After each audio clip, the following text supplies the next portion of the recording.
It's Thursday night Is / this thing Friday on? day.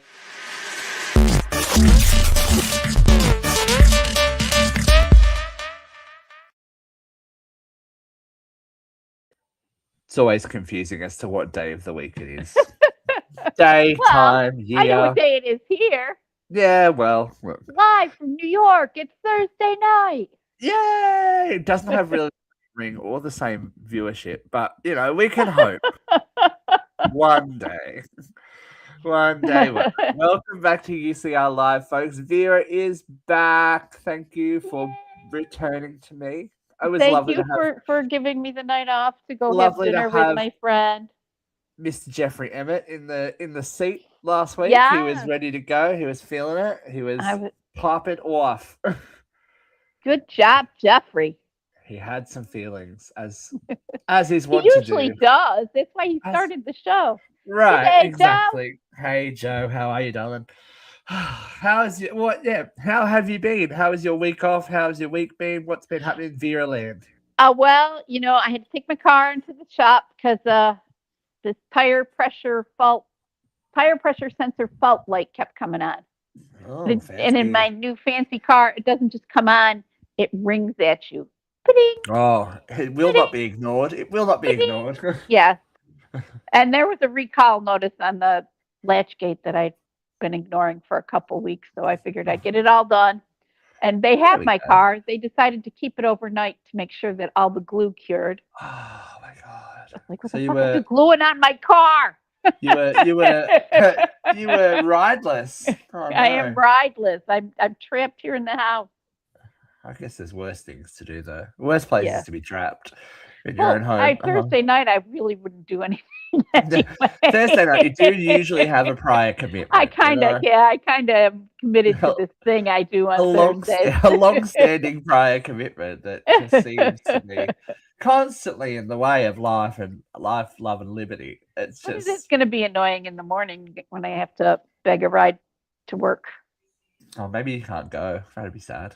Oh, I hadn't thought of that. You always got to be thinking, Vera. I hadn't thought Uh-huh. of that. Oh, Dogsy. No, Dogsy! not the Oh, British it's not an summer. inferno here in New York State, I'll tell you that. Kind Oh, of fucking cold. not a British summer. Now, I want to know how Well, hot it Europe's is. on fire. I want to We're, know how hot it is. We'll play What's a Real Summer with an Australian. the You got to let us Parisians know, were Dogsy. melting at Paris Fashion Week yesterday. Oh, the poor Parisians. How can they cope? It's not okay, but I always love to know what other people's idea of hot is.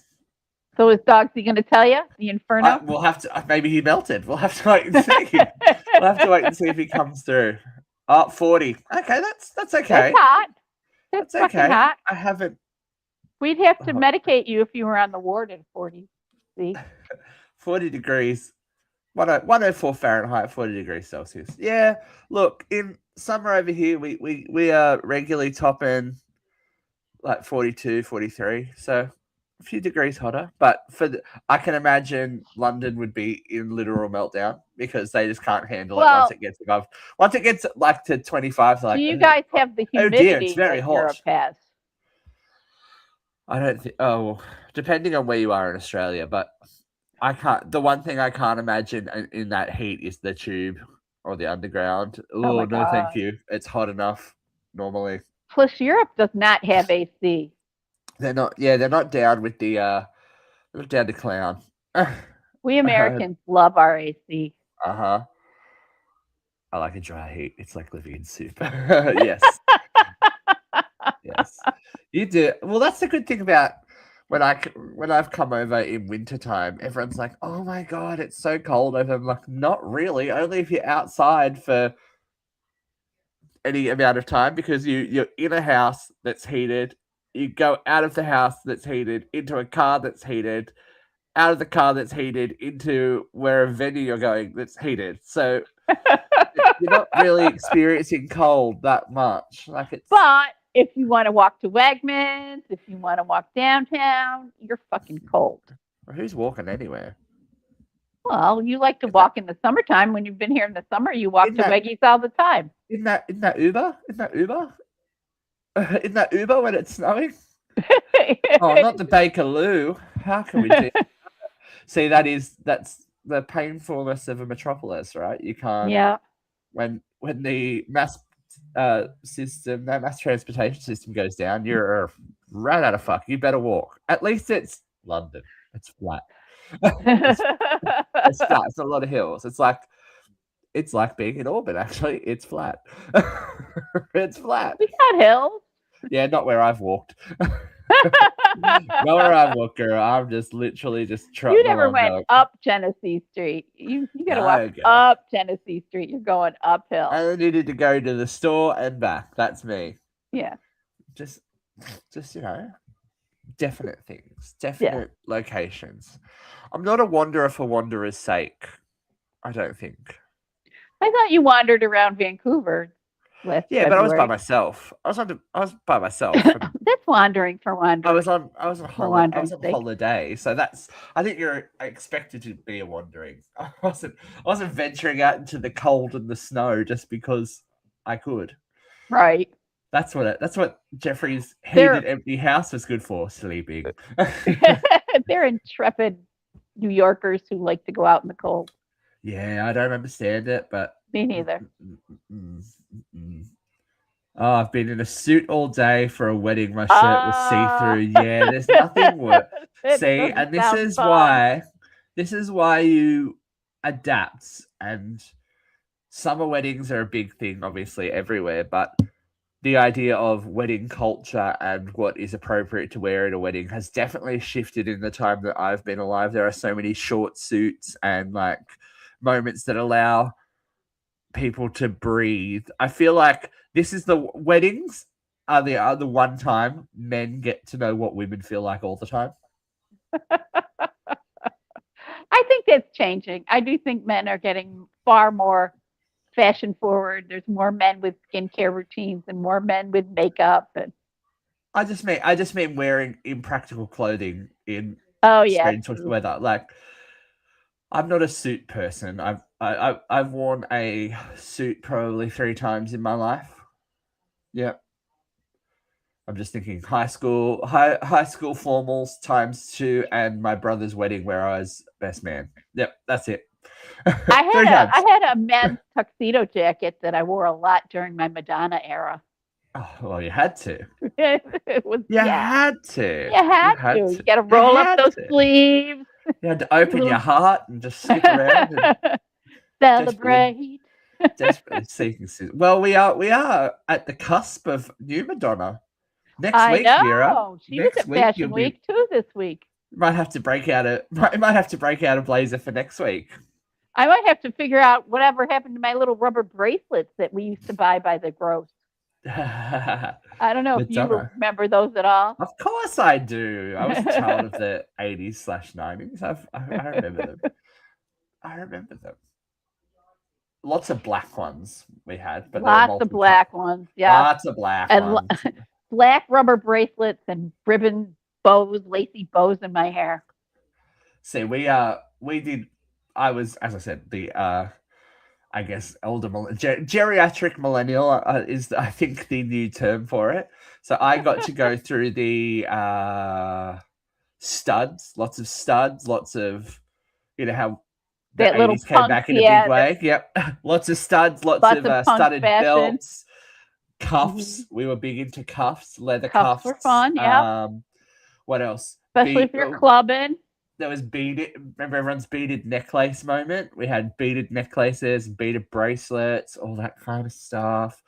And then Buffy hit and everyone was in faux leather. I loved my leather jacket. I love it. Black fringe. Oh my God, that was my favorite thing. I have a fantastic leather jacket that is now my official ghost hunting uniform because you're not a ghost hunter if you're not wearing a black leather jacket. So that. It has been all over the world in many a haunted location, that jacket, but it's very warm, so it's good. It makes me excited when I am in a freezing cold, dark environment in the middle of nowhere going, what am I doing here? What's going on? Oh, it's okay, I'm warm. Because otherwise you've got like that puffer Parker stuff that makes the. And it's so Is funny. it a ghost? Is it your puffer coat? Well, it's so funny. We always used to make that joke when we did Maitland Jail, because Maitland Jail is just a big, empty, decommissioned prison from the You're not early doing Maitland anymore? 1800s. No. Big story, big long story about that. But so people would be like, oh, I hear something. It's like, yeah, you're just standing too close to the wall in your puffer jacket, or you're rubbing against somebody else. It's like, I hear whispering. I'm like, does it sound like this? Okay. Part My of the fun friend of Trig, ghost hunting. who's the ghost hunter also, she always used to say, you got to rule out everything first. If somebody leaves the toilet running, if the heating pipe knocking, you know. That's one of the biggest parts of what we do is myth busting, really. And people are like, oh, it's spoiling fun. I'm like, I'd rather be upfront with people, and then when something truly unique does happen, it's more of a note, it's more of an exciting thing than going, oh, what's that sound? It's a dripping pipe. And the more that you investigate certain areas and certain locations, you begin to know what that location sounds like all the time. And there's so many variables when it comes to weather or people outside or all that kind of stuff. People inside even. That's what my friend Trink said. She said that she is an ardent believer. Yeah. But every investigation starts with rule out everything else first. And you got to. Otherwise, it's just sensationalism. And I think that's a big part of what is going on in the paranormal world these days. But that's probably another show for another time. It's a show all by itself. It's a Tuesday night show. We dabble. Oh, speaking of dabbling, there could be something a little bit darker and mysterious coming. I have an idea. What could that be? You have an idea? You'll see. I'm going to talk to you afterwards about it. I have begun a process, so we will see. I'm hoping that people enjoy a little detour with us once a month and into a territory that we haven't explored. That's all I'm going to say. I know. Over the time, I looked back and went, we haven't done this, so there's something to come. There are some exciting little chats coming up too. I've been working busily in the background, and there's some really great people that we're going to talk to that I think people will be really interested to hear from. So until they are locked away and confirmed, I'm not going to sell you, because that has bitten us in the butt before. Rosie O'Donnell. Right. Rosie, we're not going to get Rosie now. She's back in the mainstream now.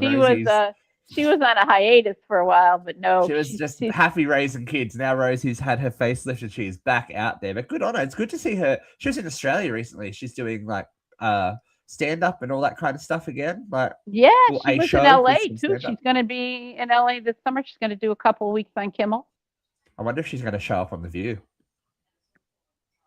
Straight. Look, JD Vance has been on The View. This is the new barometer for strange, right? Right. And he sat there and he lied.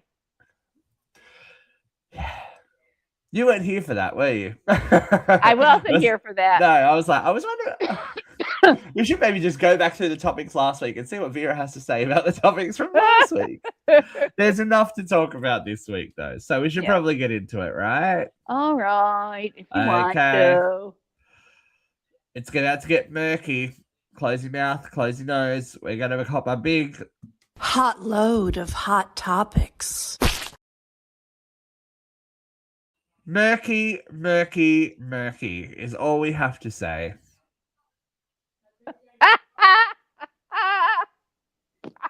Look, metaphor is delicious, and it's very hard to ignore the, I guess, double/triple standards of what's going on. But in a shocking turn of events, President Trump has blamed vandalism for the ongoing... the liberal lefty vandals. Yes, plaguing the recently renovated Lincoln Memorial Reflecting Pool in Washington, D.C. For those of us that have not been following the story, though I don't know how you couldn't, it's as out there as the algal bloom that's there. The $14 million renovation has been hampered by lots of different issues. Not unsignificantly, a giant green algal bloom that has taken over the waters that were supposed to be American blue after their American job. flag blue. American flag blue. Now it's vandals. Now it's vandals, lefty Now it's liberal vandals who are doing it to make him look bad. You got to get the whole quote out because we lefty liberals with a box cutter, somebody made a 170-foot long incision in that lining with a box cutter. That's what he's saying. He says 250-foot long gash. Oh, it was 170 last I heard. Okay. So here was my comment on this article and my feelings in general. Who? Lefty liberal scum. But when were they arrested?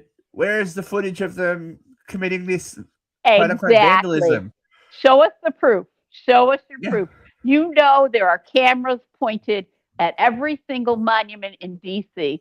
There are cameras on every inch of that mall that if somebody were in that fucking reflecting pond with a box cutter, we'd see the whole thing. It couldn't possibly be shoddy construction that has a 200 and some odd foot gash, you know, that somehow somebody failed to do something correctly and the lining gave way.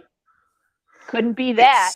Well, the thing is, I'm no pool installer. I resurfaced our pool one time because I was bored and it was not fucking hard. The issue is... Did you see that, Dogby? Did you see the picture of the guy who did it, won the no bid contract for tens of millions? I don't know how many millions he was fucking paid. But he didn't look like a pool guy. He looked like Cousin Guido from the pool hall.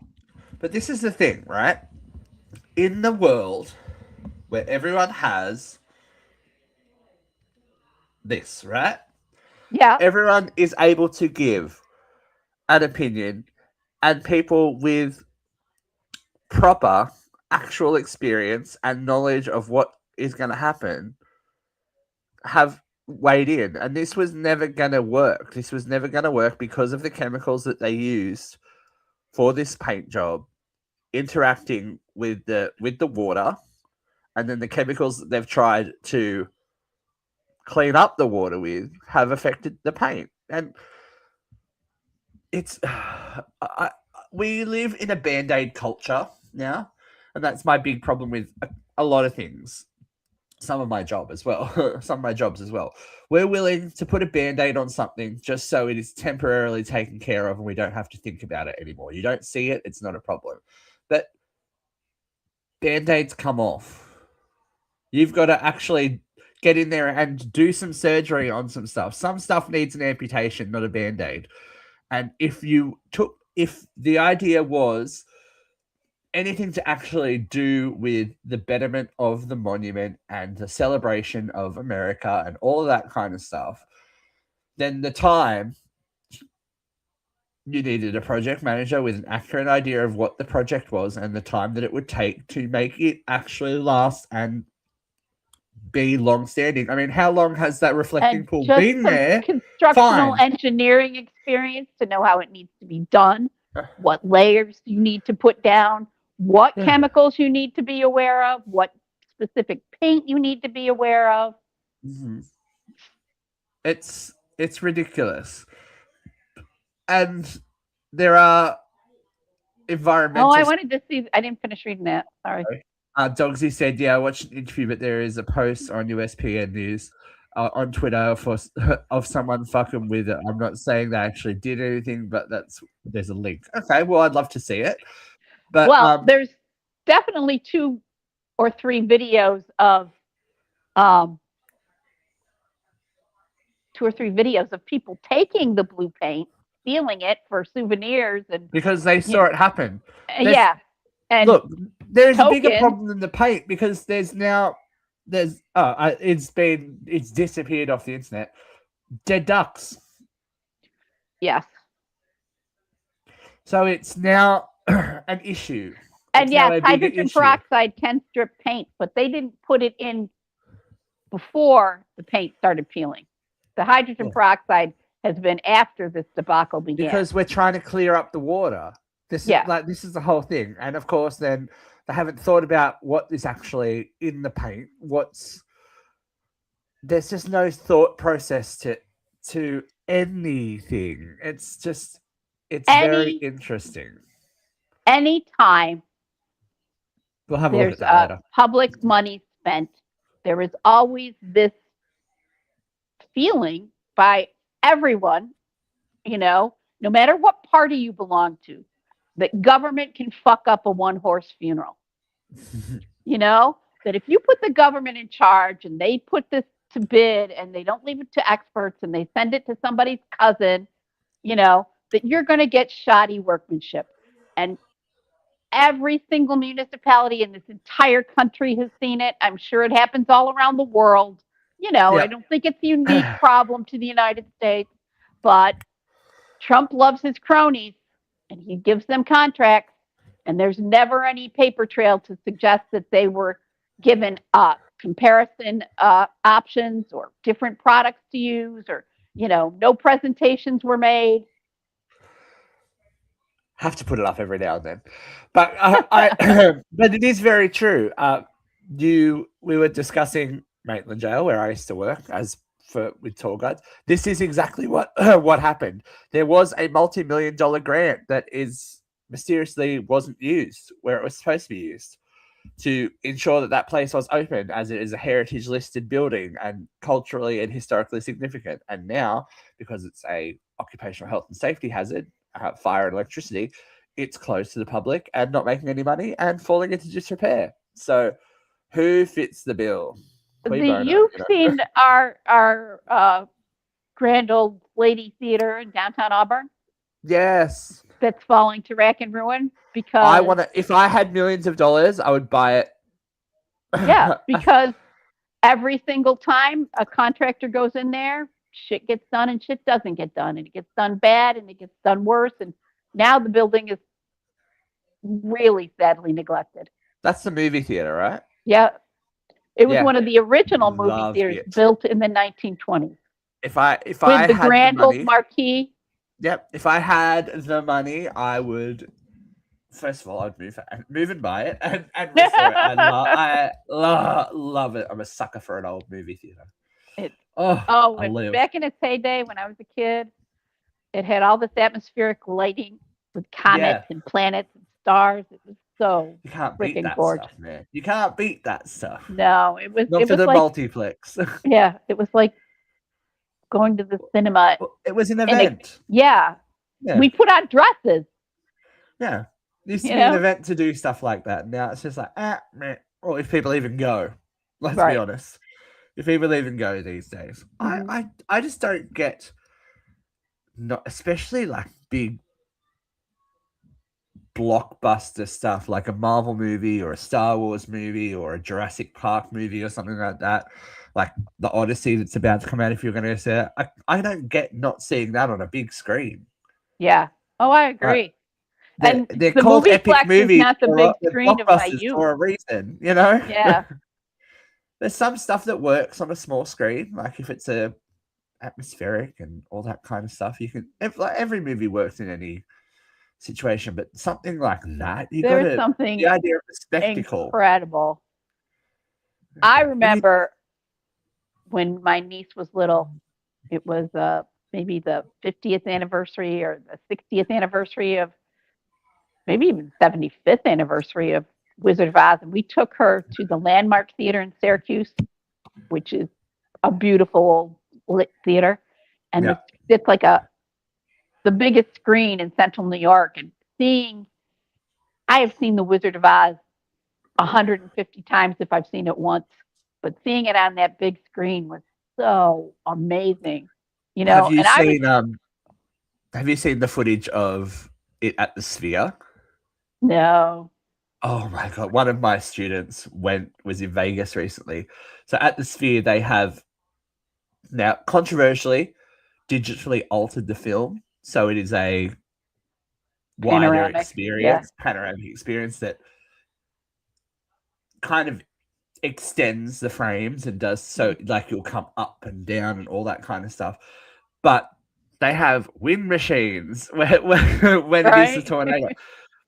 Snow falls, poppies fall from the sky. Like it is next level immersive cinema. And I think instead of lamenting where cinema has gone, that's a thought process that how do we How do get we get people to live there? in the world? How do you, Right. that's the idea that escapism, it's next level escapism. I think we went there for when IMAX came out and when we went back to 3D. Remember when 3D came back for a hot minute there? Yeah, I But do. they've got those D-box seats that like shake the shit out of you and do all that kind of stuff now. But yeah, if you have a second, folks, go and check out just some of the footage from The Wizard of Oz Inside the Sphere. It's amazing. And one of the next movies that's going there is Rocky Horror. So I can't imagine what's going to be Wow. Yeah. falling from the ceiling for Rocky Horror. That'll be Toast.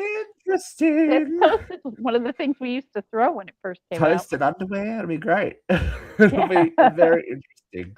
So while things, Rain.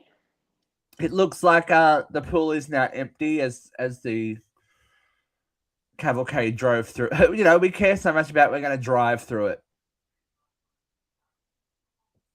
Last I saw, the pool was empty and they were driving through in cars because we can't walk anywhere, obviously. We can't walk anywhere.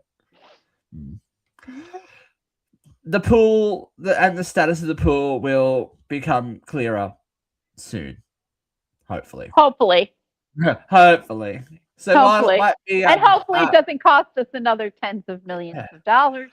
While it might be RIP to the American Blue paints, there are some RIPs this week. Industry leaders, but controversy. So, music mogul Clive Davis passed away this week. Now, legendary, yes. Controversial, yes. So Clive Davis had an over 6-decade career leading the Columbia Records, Arista Records, and then J Records. Of course, his list of clients / talent reads like a who's who of the music industry. Whitney Houston, Bruce Springsteen, Alicia Keys, Carlos Santana, Barry Manilow are just a few of the names. Yeah. There's more to say about Clive, but initial reactions, Vera? Initial reactions on Clive Davis. I mean, the man was older than dirt. He was.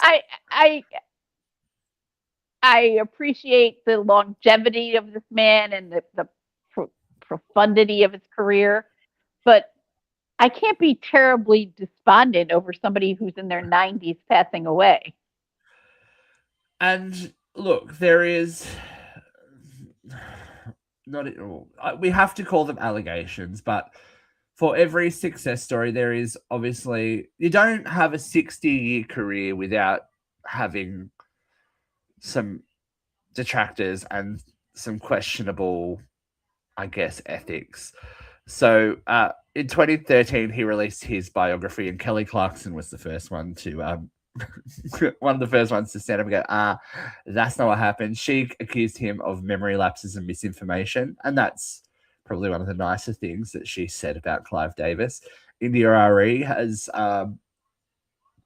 just recently, after his death, taken to social media to accuse him of exercising an unethical power dynamic and perpetuated abuse against vulnerable artists. Well, Whitney adored him until her death. They had a very tight relationship, and her biopic suggests that he, squashed a lot of her life. Yeah. So if you are a music conspiracy theorist, there are a lot of things that Clive maybe has some information on. The note that Whitney handed to Brandy the day that she died, while she was in an interview with Clive Davis, is something that is very controversial. I mean, Whitney was at that hotel to sing at Clive Davis's party. Mm-hmm. There is no denying that. Big conspiracy theories about some other people too. I'm not going to go down the rabbit hole, but if you want to go down the rabbit hole, It's out there. It's definitely there. But for the exposure of talent, I guess that when you are talented, there is always someone willing to give you a foot up, but there's also someone willing to Exploit take it. their pound of flesh for what they have given you. And I think that is the disparity between the artist creating the art and the people promoting the artist is always a thing. And that's why whatever you do, whether it be music, TV, theater, anything that involves your intellectual property or your creativity, you got to read that fine print, folks. Some of the TV contracts that I have signed for just reality TV, they own that footage in infinitum across multiple universes. If they want to use it, it's crazy stuff. So you actually have to read it to know your standing. That's how JoJo got into her contract with her record label, and she didn't own the rights to her voice. Right. It's why Taylor Swift and the Scooter Braun thing was a whole issue. Kesha. You've got to read Kesha, definitely. You've got to read the fine print, and sometimes the promise of fame, fortune, and all the things that come with it don't necessarily add up. But yeah, Clive's dead. He is dead. Now he probably took a bunch of secrets with him. Oh, definitely. Somebody else that you may not know their name, but you definitely know their work. James Burrows passed away this week. If you are a fan of the American sitcom, this man has had his hand in the pie for generations. Now, I'm going to go through a small list of the shows that James Burrows was involved with, whether it was creating or producing, directing, all that kind of stuff. More than 1,000 episodes of TV directed, so that's crazy in itself. 11 Emmy Awards. It's, amazing. So his career spanned from the 70s till today, basically, including The Mary Tyler Moore Show, The Bob Newhart Show, Taxi, Cheers, which he was a co-creator on, Frasier, Friends, Will and Grace, Third Rock from the Sun, News Radio, 2.5 Men, Big Bang Theory, Mike and Molly, Two Broke Girls, Mid-Century Modern, just to name a handful. And some of those shows are like near and dear to my heart. Will and Grace will always have, despite the behind the scenes and what the talent may believe and all that kind of stuff, these shows, these were big. I don't think people born in the last 20 years don't understand what TV was like when there was must-see TV. Must-see. Yeah. 90% of the households were tuned in. Right. It's and thinking about Friends, it was when Friends was the mega hit that it was all encompassing. The Ross and Rachel of it all. It informs not only but culture in general. The Rachel haircut. Everyone had a Rachel. Everyone had a Rachel, and when he said he loved her and he took it back, we all remember. If you're around in the 90s, you remember this stuff. But it even expanded. Look at that exploration of character and the different, I guess, lifestyles and points of view that just that small handful of TV shows that I mentioned represent.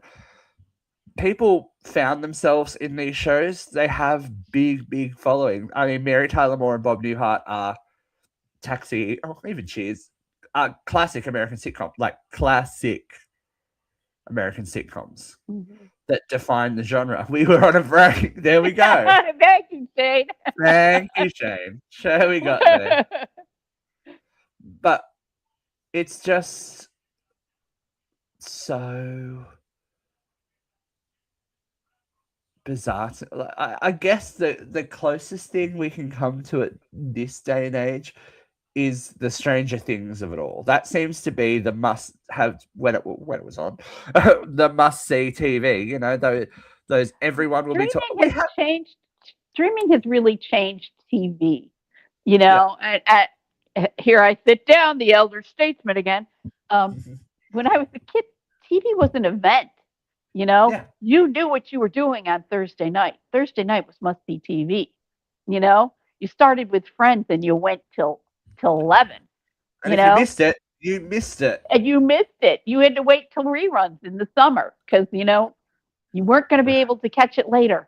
unless you were very adept with your VCR and you had taping down pat and you could fit your recorder and all that kind of stuff. You missed stuff, and if you didn't see it live, you had nothing to talk about the next day. I do predate a VCR. So it was must see TV for Vera. It was must see TV. Well, Friends was. I did have a VCR when Friends was on, but of course, of course. But yeah, do you have out of that list? Do you have a favorite? I got to tell you, Will and Grace was one of my favorites that first season. Yeah. And I was in my 20s and things, took over my life. I did a lot of theater back then, so I couldn't be home to watch must-see TV. So I can't say that I saw all of Will and Grace. But Will and Grace was pivotal in my life because there's that gays and straights and that was who I was. But it was a dynamic that wasn't. But it was a dynamic TV. That was completely underrepresented, and me and my friends felt seen. Yeah, 100%. Because I don't think that show gets the credit that it. Yeah, it was groundbreaking. For a gay male character as the lead. Right. First build, Will and Grace, and that was. What, the 80s and 90s? That was the 90s, yeah. The 90s, yeah. Grace was the 90s. And now we're in 2026. 2026. And we're starting to see, gay romances and gay-driven theater. Yeah. And it's been 30 years since Will and Grace. And look, even down, did you catch any of Mid-Century Modern? I did not. I'm so sad it got cancelled. It was a great show. The cast was great. It was Golden Girls but gay, basically. And Nathan Lane was with Nathan Lane and Matt Bomer. Yes. It was a fantastic show. Mm-hmm. But I'm sad that it never got its second run because I really enjoyed it. But RIP, we hope that. Obviously, the good thing about that is it lives on. That legacy lives on forever. On. Someone who is re-referencing their legacy. I never thought this would happen. He has said no multiple times, but there are strong rumors that Jim Carrey will be returning as the Grinch, with Ron Howard also returning. Wow! Yay! So this isn't small stakes, guys. These are big names returning to.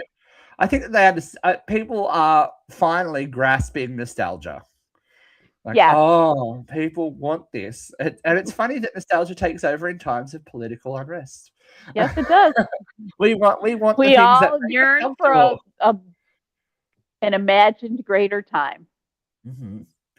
But yeah, Jim Carrey said that the prosthetics process was extremely excruciating. So I wonder what's changed to make him go. I mean, he's not short of Prosthetics might have changed. $1. Prosthetics have definitely changed. You And know, look, you can probably do it as a CGI in this Yeah. day and age. But there is something to be said about old school movie making, Yeah. prosthetics, practical effects. I mean, we talked about Gremlins 3 actually happening, and they're saying there won't be CGI in Gremlins 3. We will be doing genuine visual effects, animatronics, puppetry, all the stuff that made puppetry. There's all the still stuff a that lot of made puppetry in TV and movies, yeah, though. yeah, but I think when the go-to now is to create it digitally because it's not anywhere near as expensive as it used to be. Right. And we have been conditioned to accept it now. We know that when you go and see a Marvel movie, a Star Wars movie, Yeah. there's going to be CGI characters. Any sci-fi movie, that it's going to be there. And they are at the point now where these CGI characters can emote. They are just as real as anybody else. Right. I mean, look at Jurassic Park. That first Jurassic Park, there were so many practical of real dinosaur effects. And we're at a point now where they are doing that digitally, but trying to also bring that reality back. I think that's what made. Remember the first time seeing Jurassic Park? That On a was big screen. on a big screen, right, at the movies. That's the kind of Yep. wonder that this movie business has. And I think The Grinch is an undeniable holiday classic. When I worked in physical media, come late October, people were always looking for The Grinch. Do you have a copy of The Grinch? Do you have a copy of The Grinch? So much so that by the time we finish, I knew that by October, we would have at least 25 copies of The Grinch ready to sell.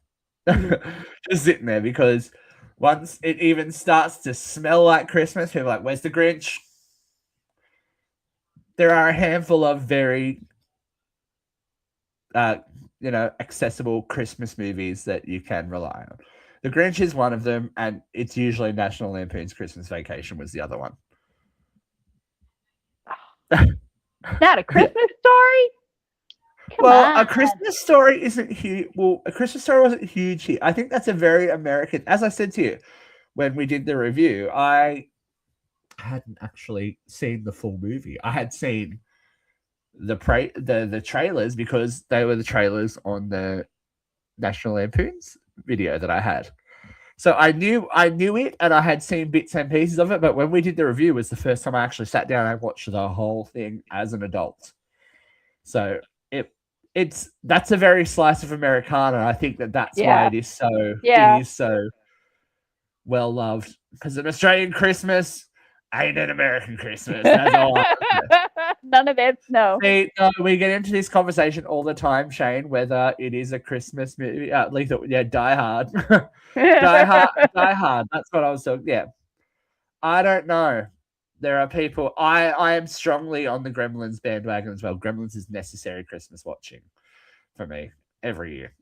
Every year. I go dark though. I go Black Christmas. I go Gremlins. I go Krampus because it's just my soul. I like my Christmas. Vera will watch. Tale I will always air to the Hearts and Flowers side of Christmas. She loves a TV movie every now and then, Yeah.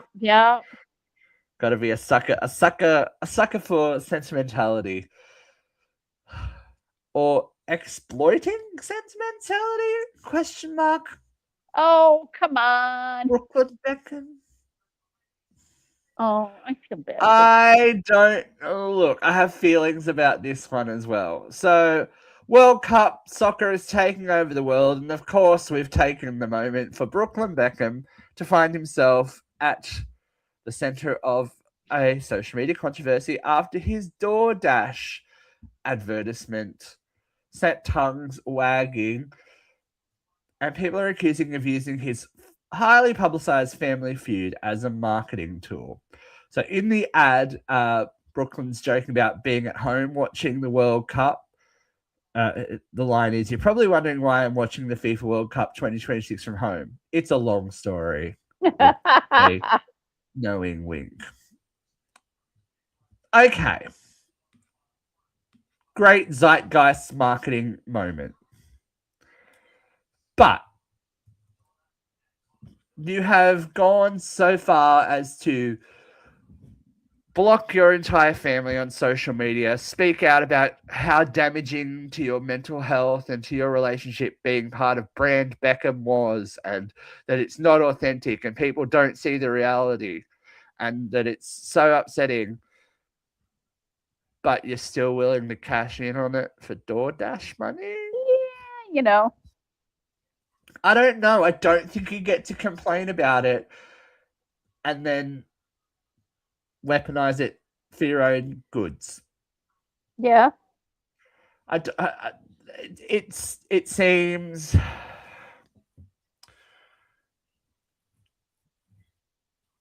fickle, I guess, is the best way to put it. That's a good word, actually. I Fickle's a like good that word. word. We like fickle. For rich boy. Yeah. And this is the thing. Nepo baby supreme. But he's not a Nepo baby in that he got his way into a soccer or a football club. No, but he became a photographer because of it. Right. He's a chef because of it. He has it's like Britney Spears' son. The reason that you have any public profile whatsoever is because of your parents. You haven't done anything. You haven't earned anything for that attention. And then you married this crazy rich woman. And you're then complaining about the lasting effect of being raised in the eye of you're complaining about the lasting effect that being raised under media scrutiny and public scrutiny has done to you and to your relationship. But DoorDash come knocking with some money and you're willing to go, no, it's funny. Yeah. You can't have it both ways.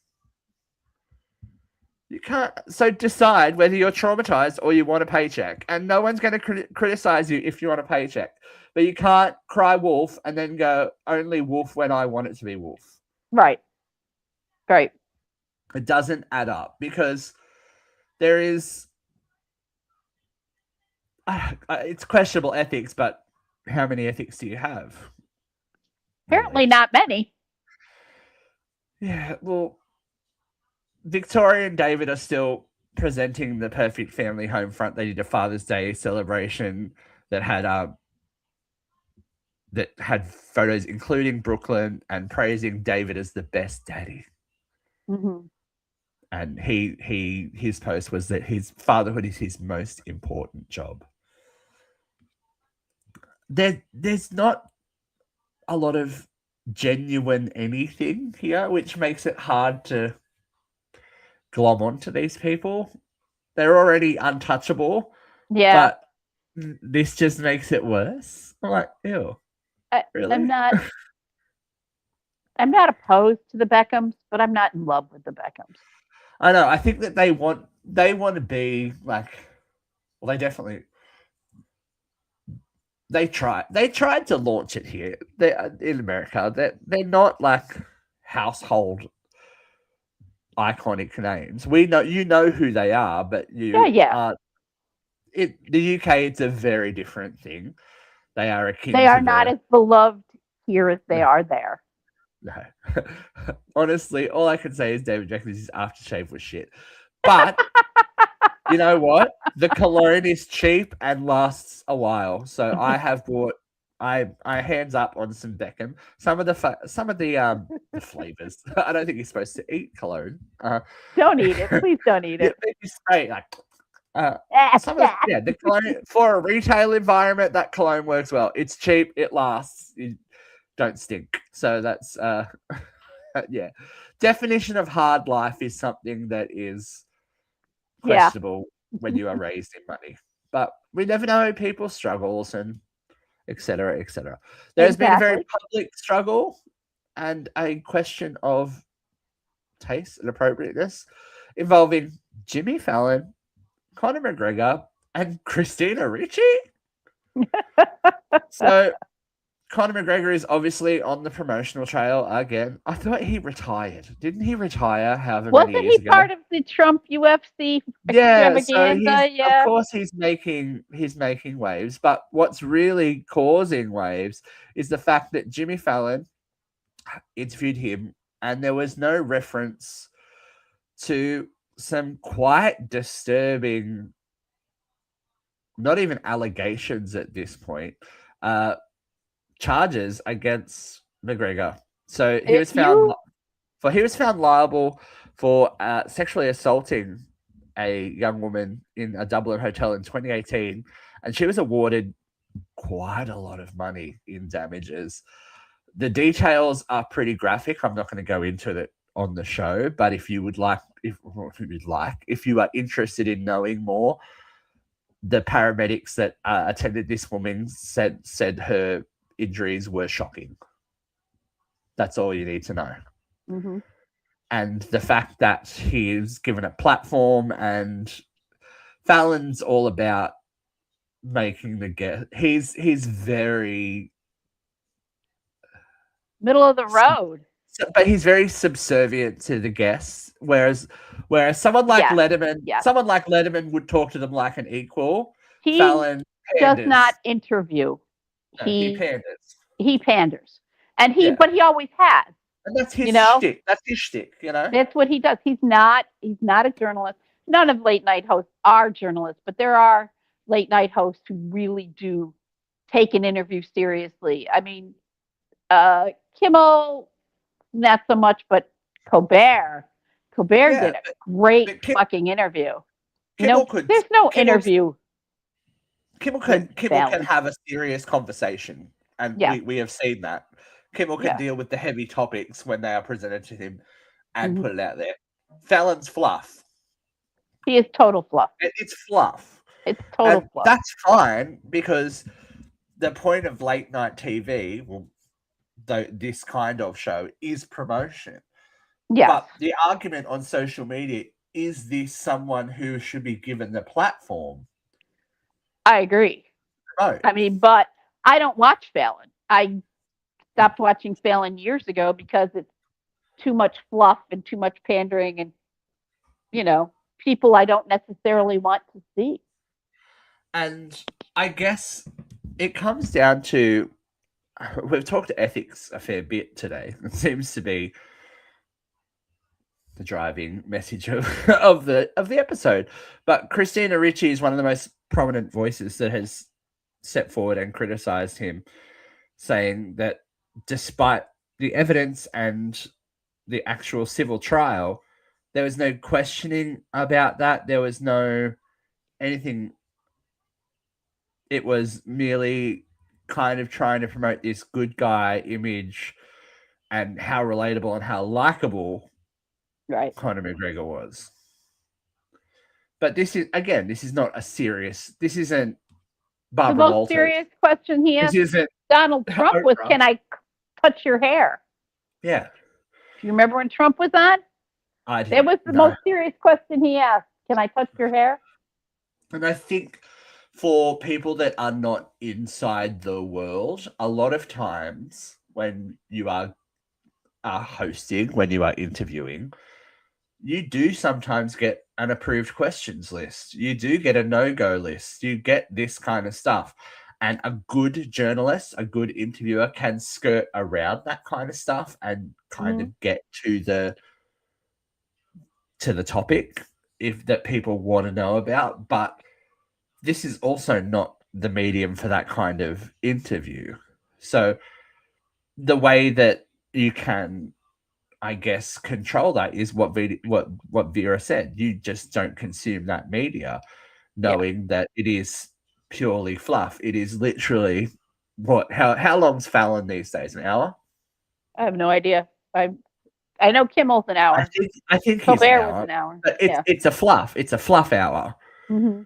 Even like when you think back at Letterman, yes, it was a promotional opportunity, but he was going to hold you to the fire a little bit. You never knew what was coming with David Letterman, and some of Right. the best, most historic moments in late night come from people react, like Madonna on David Letterman, Cher on David Letterman. Like, these are iconic moments and for a reason, and it's usually people reacting to David and his line of questioning.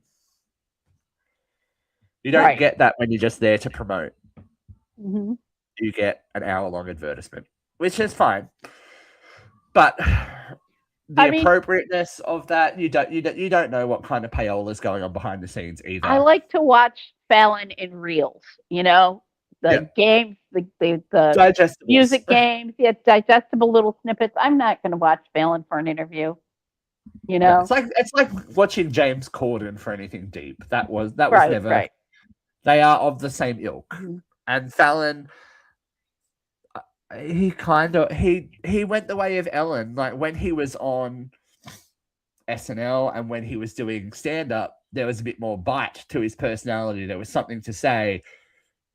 Like Ellen. Now he's making the big bucks. Ellen used to be a very hilarious comedian that I really liked. Then when she turned into daytime Ellen, I can't stand Ellen DeGeneres now. That's such a big swing to become America's token. Well, there are people who feel like they have to become palatable to the broad audience. Well, that's as I said, Ellen was always America's safe lesbian. Yeah. And Jimmy Fallon is America's nice guy. He's late night's nice guy. He's the guy that, despite never going to ask a tough question. Well, always going to be welcoming. We have covered stories on this show in our history that may suggest that is maybe not his true personality, kind of like Ellen. But again, when you get to those levels of America's XYZ, right. Something to go. I say this all the time. I said, nobody's that nice. I'm a nice person. I give to charities. I'm kind to children and stray animals. But I'm a fucking bitch. Well, nobody's that fucking nice. That's all what I always say. I'm a good person. I'm not a nice person. Yeah. I don't have to be. Because nice gets you taken advantage of 9 times out of 10. Or it's a lie 9 times out of 10. Or it's a lie. So, you know what's not a lie, though? How hot Vera gets. And she is warm. She's percolating. It is time for Vera Vent.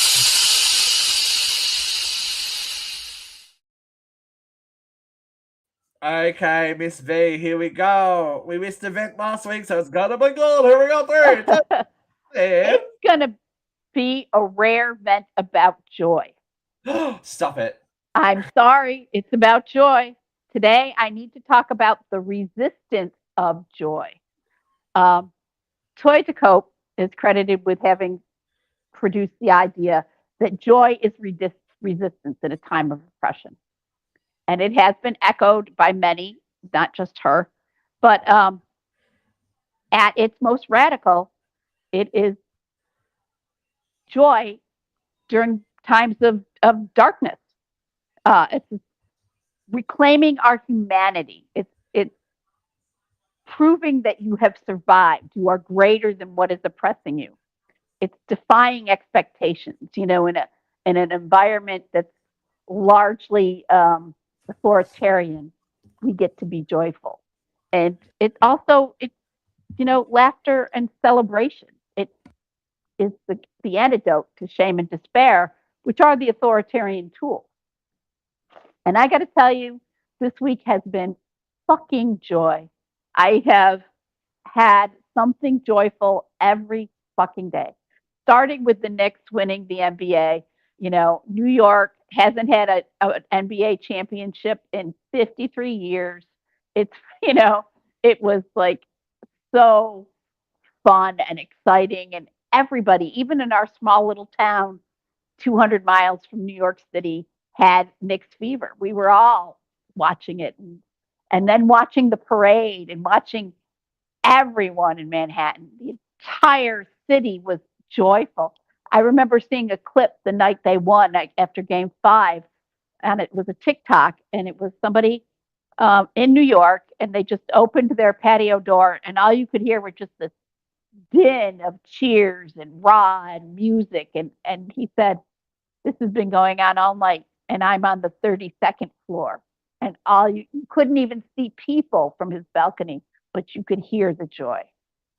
And the other thing that was so joyful this week was the opening of the Obama Center. Now, there's been plenty of haters for the Obama Center, but that ceremony was fucking joyful. How many freaking comedians, late night pundits showed up in tan suits?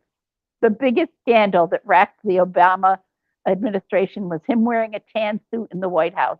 And everybody came to that in a tan suit. You know, Michelle Obama was cracking jokes, and Hillary was laughing so freaking hard. I swear to God, she was on edibles. It was just joy to watch the opening of the Obama Center. But the pièce de résistance, the really beautiful highlight of the last week, has been the World Cup. I have never been a soccer/football fan until my nephew played soccer in his team. He's now 26, but so I have a very short run with football. But the international fans discovering my country, coming here from Norway and doing the row in Times Square, the cups, drinking Boston out of fucking beer. The only beer left in Boston after the Scottish contingent was there was Bud Light, proving that there is a beer Scots won't drink. No, I mean, come on. The joy of watching them discover ranch dressing and barbecue and all these tiny little things that make up my country. I mean, next week is the 250th anniversary of the Declaration of Independence. And it was looking pretty grim for me and for my family and for people I know that this has been a dark time for our country. The economy is underwater. Our standing in the world is shit. You know, we can't even get our monuments right. It's green algae all over the pond. So I am team algae, you know.